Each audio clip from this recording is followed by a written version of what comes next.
다 함께 사도신경으로 신앙고백 드림으로 수요일 온라인 예배를 드리겠습니다. 나는 전능하신 아버지 하나님 천지의 창조주를 믿습니다. 나는 그의 유일하신 아들 우리 주 예수 그리스도를 믿습니다.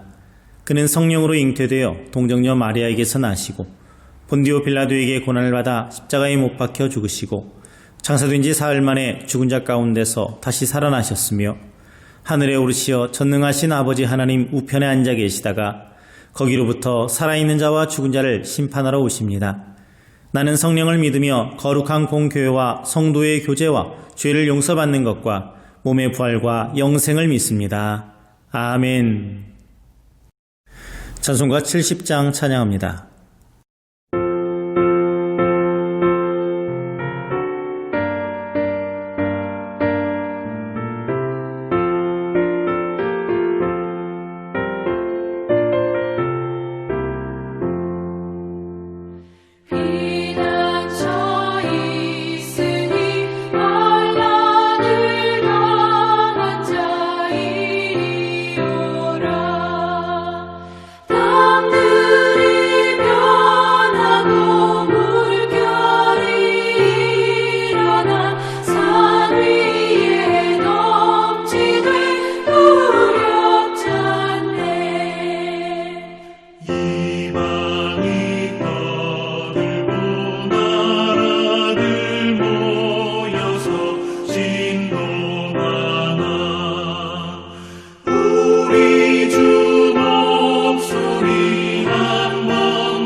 하나님의 말씀은 신약성경 에베소서 2장 3절에서 9절입니다. 함께 봉독합니다. 전에는 우리도 다 그 가운데서 우리 육체의 욕심을 따라 지내며 육체와 마음에 원하는 것을 하여 다른 이들과 같이 본질상 진노의 자녀이었더니 긍휼이 풍성하신 하나님이 우리를 사랑하신 그 큰 사랑을 인하여 허물로 죽은 우리를 그리스도와 함께 살리셨고 너희는 은혜로 구원을 받은 것이라. 또 함께 일으키사 그리스도 예수 안에서 함께 하늘에 앉히시니 이는 그리스도 예수 안에서 우리에게 자비하심으로써 그 은혜의 지극히 풍성함을 오는 여러 세대에 나타내려 하심이라. 너희는 그 은혜에 의하여 믿음으로 말미암아 구원을 받았으니 이것은 너희에게서 난 것이 아니요 하나님의 선물이라. 행위에서 난 것이 아니니 이는 누구든지 자랑하지 못하게 함이라. 아멘.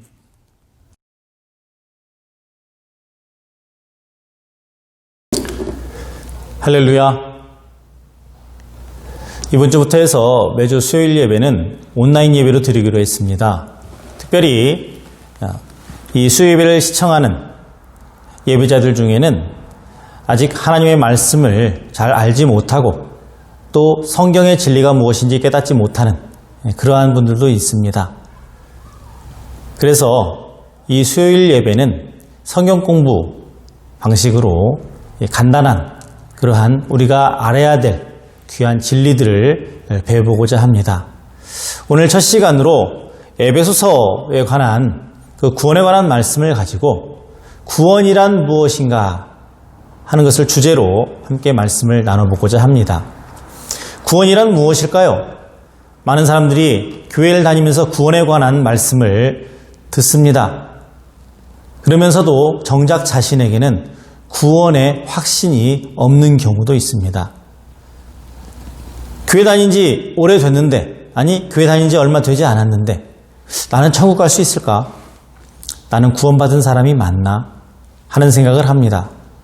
이렇게 확신이 없는 사람들이 있을 때 이단들은 그런 사람들을 좋은 먹잇감으로 봅니다. 성경도 모르는구나. 확신도 없고 믿음도 없구나. 그래, 데려가자. 여러분, 구원이 무엇입니까? 옆에 있는 이 화면과 함께 구원에 관한 메시지를 함께 듣도록 하겠습니다. 성경에서는 인간을 정의하기를 죄인이라고 말합니다. 의인은 없다고 말합니다. 한 사람도 없다고 그렇게 강조하고 있습니다. 로마서 3장 10절 이하에 보게 되면 모든 사람이 죄를 범하였음에 의에 이르지 못하였다. 하나님의 영광에 이르지 못하였다. 이렇게 말씀합니다. 성경은 분명히 사람이 죄인이라고 말합니다.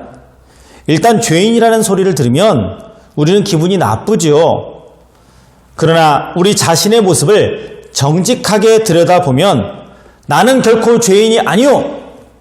자신 있게 이야기할 수 있는 사람이 몇이나 되겠습니까? 아무도 없습니다. 다 죄지었습니다. 다 허물 있어요. 다 문제투성이에요. 성경은 다음과 같은 일화로 우리가 죄인임을 말씀하고 있습니다. 예수님께서 공생의 기간에 활동을 하시던 중에 이런 일이 있었습니다. 많은 사람들이 한 여인을 끌어다가 예수님 앞에 데려다 놔요. 자초지종을 들어보니 이 여인은 다른 남자와 간음을 하다가 현장에서 붙잡혀서 여기까지 끌려왔습니다. 그들의 그 법, 유대법에 따르면 이런 여인은, 이런 부정한 여인은 돌로 쳐서 죽여야 됩니다. 그런데 이 여인을 끌고 온 사람들은 다 예수님의 대적들이에요. 어떻게든 예수님을 죽이고 싶어하는 사람들입니다. 그래서 여인을 죽이기 전에 예수님의 판결을 듣고 예수님까지 싸잡아서 죽이려고 했습니다. 이 여인이 죄를 지었다고? 그럼 죽여야지. 돌을 던져라! 그랬다면 당신이 그동안 말한 사랑이 어디 갔어? 당신이 말한 사랑을 이렇게 실천하지 못하다니 당신은 거짓말쟁이 사기꾼이요. 이렇게 몰아갈 것이고, 만약에 이 여인을 용서해 주라 그렇게 하면 하나님의 말씀에, 법에 분명히 죄 지은 자는 죽이라고 하는데 당신이 뭔데 왜 율법을 어깁니까? 왜 하나님의 말씀을 어깁니까? 당신도 이단자요, 당신도 죄인이요 하면서 예수님도 죽이려고 했습니다. 일부러 골치 아픈 사건을 예수님 앞에 가지고 와서 예수님을 곤궁에 빠뜨리고자 했습니다. 이때 예수님께서 뭐라고 말씀하십니까? 너희 중에 죄 없는 자가 이 여인을 돌로 쳐라. 이렇게 말씀하셨어요. 그러자 사람들은 머뭇머뭇하더니 한 사람씩 모두 그 자리를 떠나고 말았습니다. 예수님께서 그들 속에 감춰져 있는 죄를 들추어낸 것이지요. 여인에게 돌을 던지려고 하는데 죄 없는 사람이 던지라고? 그렇게 생각이 드는 순간 자신의 죄가 떠올랐습니다. 자신의 허물이 떠올랐어요. 우리도 만일 그 자리에 있었다면, 저나 여러분이나 그 자리에 있었다면 끝까지 떳떳하게 그 자리에 남아있을 수 있었겠습니까? 돌을 던질 수 있었겠습니까? 아담이라고 하는 최초의 사람은 하나님의 명령을 따르지 않고 선악과를 따먹어서 모든 사람이 죄인이 되었다. 성경은 이렇게 말합니다. 우리 인간의 본성 중에는 이런 죄성이, 죄의 모습이 도사리고 있어요. 하지 마라! 하고 싶죠. 그거 열지 마! 열고 싶죠. 거기 가지 마! 가고 싶어요. 이게 죄성입니다. 인류는 끊임없이 죄를 짓습니다. 저 역시도 보이지 않게 계속 죄를 짓고 있어요. 우리의 죄 중에서 가장 근원적인 죄는 우리를 지으신 하나님을 인정하지 않는 겁니다. 내 스스로 존재한다고 믿기 때문에 그래요. 하나님이 나를 만들었다고? 웃기고 있네. 나는 나 스스로 존재해. 어떻게 하다 보니까 지금의 내가 있는 거야. 나는 만들어진 존재가 아니고 이렇게 해서 지금의 내가 있는 거야. 교만입니다. 이 교만한 마음이 우리로 하여금 죄를 짓게 만들어요. 하나님이 무섭지 않으니까, 하나님의 존재를 인정하지 않으니까 죄 지어도 상관없다고 말합니다. 이러다 죽으면 끝나는데 뭐. 그래서 사람들이 죄를 지어요.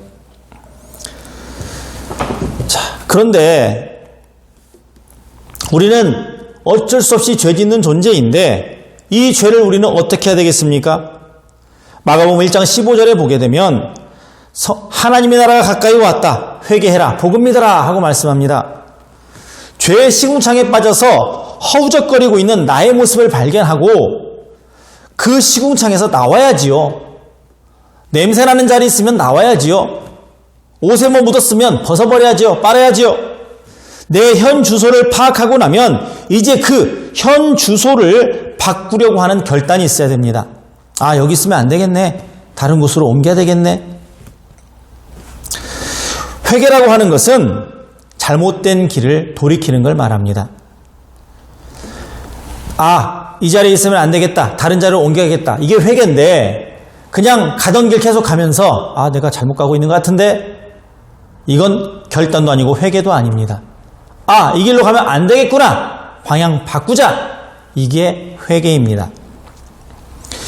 내가 죄인임을 아는 것에서 그쳐서는 안 돼요. 이 상황을 벗어나기로 결단해야 됩니다. 예를 들어서 죄를 자주 지어서 전과 3범, 4범 된 사람들은 자신들이 죄 짓고 있다는 거 다 알아요. 그런데도 감옥에서 형 다 살고 나왔다가도 나중에 다시 죄를 짓고 감옥에 들어오는 경우가 허다합니다. 왜 그럴까요? 그 이유는 자신의 상황은 파악했는지는 몰라도 벗어나겠다는 결단은 없었기 때문입니다. 예수의 말씀 중에 탕자의 비유가 있습니다. 두 아들이 있는데 이 말 안 듣는 둘째 아들이 부자인 아버지에게 자신의 그 유산을 미리 물려받아가지고 멀리 떠납니다. 돈 다 쓰고 허랑방탕하게 살다가 돈 다 떨어지고 나니까 친구도 떠나고 이제 먹을 것도 없습니다. 돼지 우리에서 돼지밥을 넘보는 그런 비참한 신세가 되고 말았어요. 자기 맘대로 살다가 망해버린 아들을 바라보고 있으면 꼭 우리의 모습 같아요. 내 맘대로 사는데 잘 안 돼요. 안 풀립니다. 그 아들은 자신이 지금 시궁창에 있다는 사실을 깨달아요. 그리고 결단합니다. 그래, 아버지께로 돌아가자. 지금 이대로는 안 된다. 돌아가자. 자, 결단했지요? 그럼 됐습니까? 이 아들은 이제 과거에 지었던 잘못이 모두가 다 사라집니까? 아닙니다. 결단만으로 우리 죄가 사해지는 게 아니에요. 하나님으로부터 용서를 받아야 됩니다. 가령 어떤 사람이 살인을 한번 저질렀다고 생각해 보세요. 그래서 잡혀서 형법에 따라서 판사가 선고한 형량만큼 뭐 징역 몇 년 하고 살다 나왔다고 해보세요. 그럼 그 사람이 지었던 죄가 완전히 다 사라지는 겁니까? 그렇지 않습니다. 감옥에서 얼마 살다가 나왔다고 해서 죄가 해결되는 게 아니에요. 이 사람이 지은 죄는 여전히 존재하고 그의 양심도 평생 그 죄를 잊지 못할 겁니다. 쉽게 생각해 보십시오. 나무 기둥이 있어요. 나무 기둥에 못을 박습니다. 1개, 2개, 3개, 수십 개를 박아요. 어느 날 보니까 이 못이 너무 보기가 싫어요. 끔찍해요. 내가 왜 여기다 쓸데없이 이렇게 못을 많이 박았나? 다 뽑아버리자. 못을 다 뽑습니다. 뽑고 나니까 후련하겠지요? 그러면은 못을 마구제비로 박았던 그것은 완전히 이제 사라지는 겁니까? 아닙니다. 기둥에는 여전히 그 못 박힌 흔적들이 남아있어요.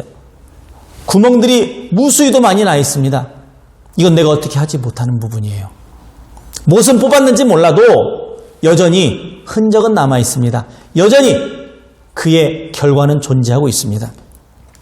우리의 죄 문제 역시 마찬가지예요. 돌아서는 결단을 했다고 해서 과거의 죄는 사라지는 게 아니라 여전히 남아있음을 알아야 됩니다. 하나님의 뜻대로 살지 않고 자기 멋대로 살았던 죄는 여전히 그대로 남아있어요.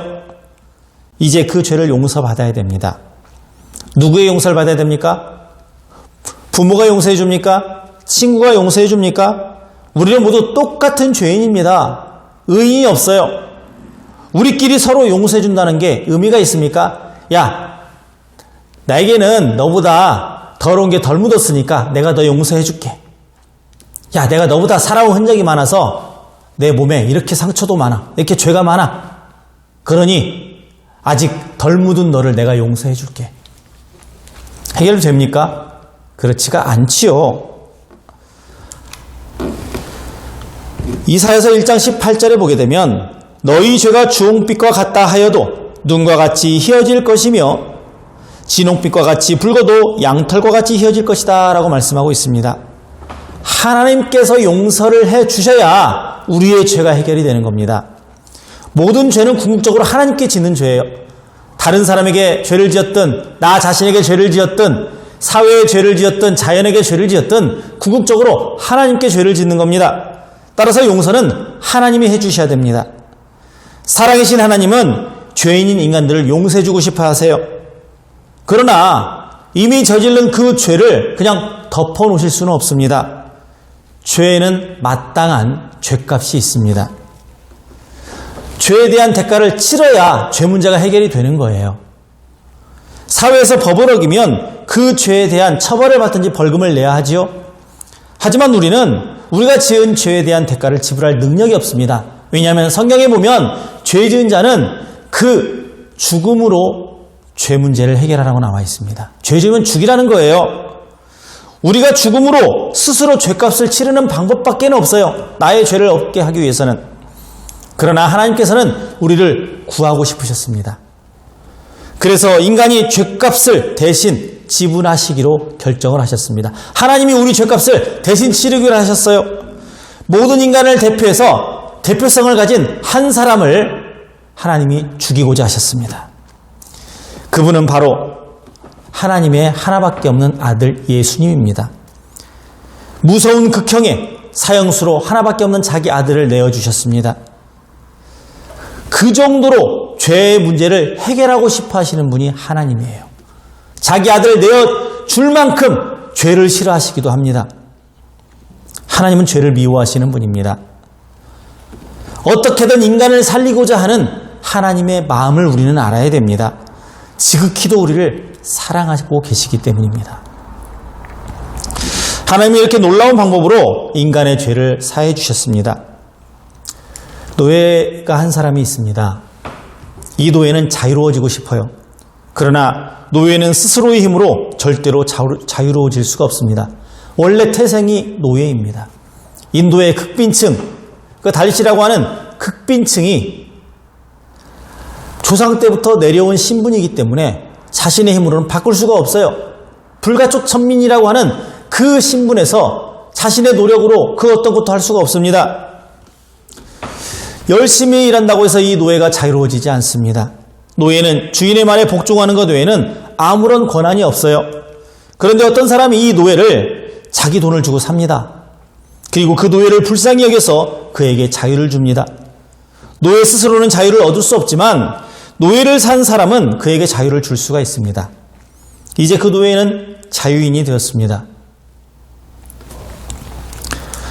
하나님의 용서의 비밀이 바로 여기에 있어요. 죄의 노예인 우리는 서로를 용서할 능력도 자격도 없습니다. 오직 죄가 전혀 없으며 절대적인 권위를 가진 자만이 인간의 죄를 용서할 수가 있어요. 그분이 하나님이십니다. 죄의 노예가 아닌 완전하신 하나님만이, 우리의 주인이신 하나님만이 우리를 용서하실 수가 있고 이미 용서하셨습니다. 그러나 이 용서의 은혜를 입었음에도 불구하고 이를 믿지 못하고 의심하면서 살아간다면 그 사람은 결코 죄의 노예 상태에서 벗어날 수가 없습니다. 하나님이 나의 죄를 용서하셨다는 것을 믿을 때 우리는 진정한 자유자가 될 수가 있습니다. 믿음만이 우리를 자유롭게 할 수 있습니다. 믿음이 그래서 이토록 귀한 것입니다. 우리 모두는 예수님의 십자가 사건으로 은혜를 입은 사람들입니다. 기독교인은 이 믿음 안에서 살아갑니다. 용서받은 죄인이라고 하는 사실로 우리는 감사하며 살아가는 겁니다. 그리고 이 믿음이 있기 때문에 우리는 구원의 확신을 갖는 겁니다. 과거에 나는 죄인이었지만 이제 하나님의 은혜로, 예수 그리스도의 십자가의 은혜로 나는 이제 죄인이 아닙니다.